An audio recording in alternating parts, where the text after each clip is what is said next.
I find social media particularly hard sometimes, especially with people I don't know well and have to develop a working relationship with. This is particularly true in learning environments, and it's also how I completed my master's during COVID, which was online and via video messaging. I always feel like I talk too much, that I come off as a know-it-all, and more importantly, that others don't like me very much. And all those things may be true. However, when I really look at what's important to me, those things don't really matter. There's also a constant stream of information, notifications, bright colours, flashing images, rapid movements, and that's sometimes really difficult to navigate to. And communication via social media and video message lacks contextual clues and non-verbal communication that's present in face-to-face interactions, which, given that I often misunderstand social cues and nuances, I will go to the worst-case scenario if I don't get an appropriate emoji. So when I can't interpret the intentions, the emotions, and the tone of online interactions accurately, I really get quite concerned about making a social faux pas online.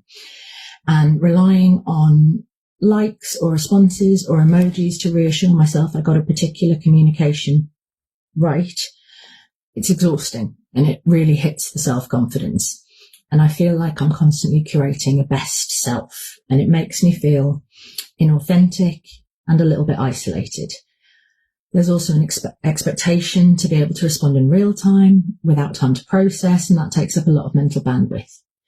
So unmasking is hard, but unmasking online to a giant audience feels overwhelming.